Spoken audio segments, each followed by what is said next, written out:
The diner smelled of coffee and maple syrup, a warmth that clashed with the cold cruelty about to unfold. Outside, snow whispered against the glass, but inside the cheddar was bright, alive until a sharp sound cut through the air like a knife. The laughter of a few teenage boys turned the place into a stage for something cruel.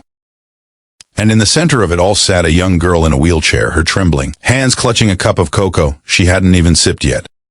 Her name was Emily. She was 17, gentle and kind, the kind of soul who apologized even when others stepped on her toes. But kindness sometimes draws out monsters.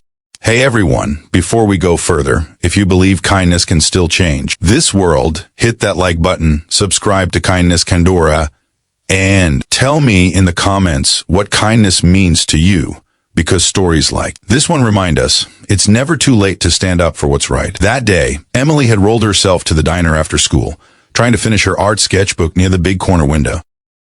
She loved watching people more than anything, the way they smiled, moved, and existed, in a world she couldn't walk through, but could still feel in her bones.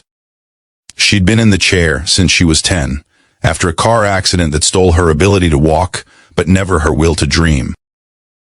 Across the diner, a group of boys, college kids, loud, restless, bored, noticed her sitting alone.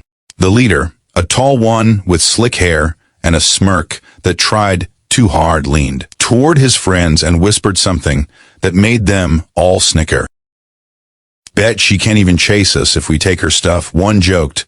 Emily heard them but looked away. She had learned to swallow pain quietly. But when one of them got up and approached, his grin wide and cruel, her pulse quickened. "Hey, you drawing us?" he asked, grabbing the sketchbook from her lap. She reached out. "Please give it back." He flipped through her pages, mocking the portraits she'd drawn, faces of people she admired, moments of peace she wished to live. When she reached out again, his tone changed. "You don't tell me what to do, wheelchair girl." The slap came without warning. A sharp, stinging sound echoed, and the diner fell silent. Emily froze, tears burning her eyes as the sketchbook hit the floor. The other customers looked away, their silence as loud as the laughter that followed. A few people muttered. No one stood up. The bullies strutted back to their booth, proud and unpunished.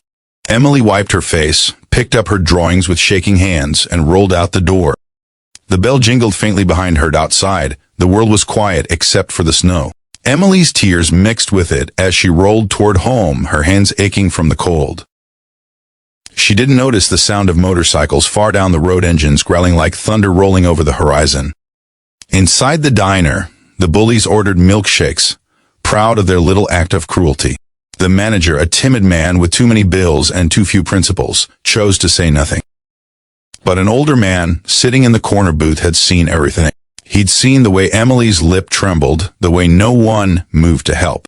He also noticed the patch on his leather jacket that matched the ones of 4 men who were about to walk through that same door. He picked up his phone, sent one message, "You need to come down here.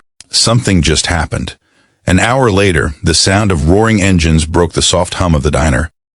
Chrome and thunder rolled into the parking lot. Every head turned. The front door swung open. 4 bikers walked in, leather jackets, boots heavy with the road's dust. The leader, tall and broad, with a shaved head and calm eyes that carried years of storms, stopped in the doorway. His name was Ryder. He wasn't here for food. He was here for truth. The bullies fell silent. One of them laughed nervously. "Yo, what is this? Some movie?"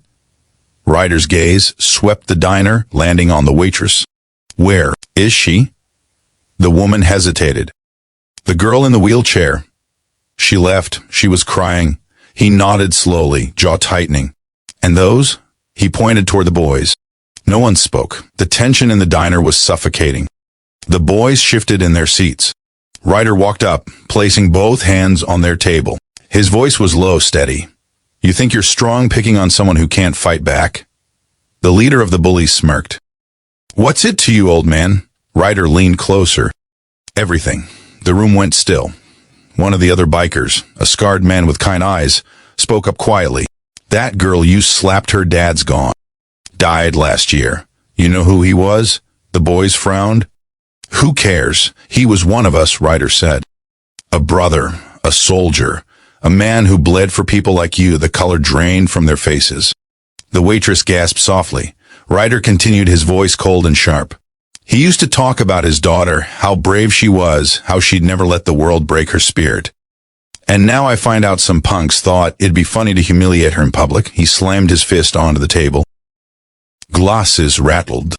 You think that's power? That's cowardice? The bullies shrank back. The biggest of them stammered. We didn't know. That's right, Ryder said, straightening. You didn't, 'cause you don't think. You just act. You take what you can until someone stronger walks in. One of the bikers, a quiet man with a cross tattoo on his hand, walked toward the counter and handed the waitress a small card. If she ever comes back here, give her this. It's her father's club. She's family now. Then turning to the bullies again, Ryder added, you're going to find her.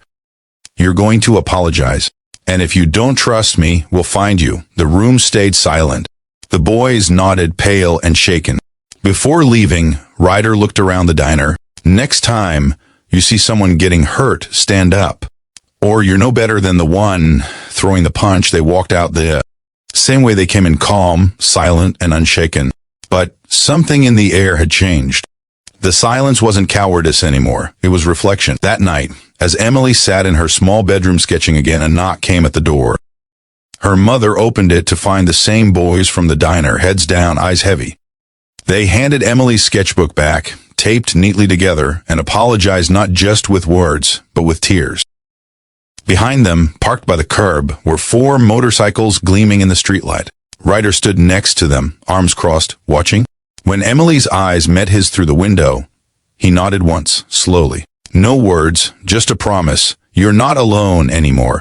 Before we close, if this story touched your heart, please subscribe to Kindness Kindora. Hit like and share it with someone who believes that kindness and courage can still change lives. Together, let's spread real stories that remind the world goodness still rides among us. That diner would never forget what happened that day.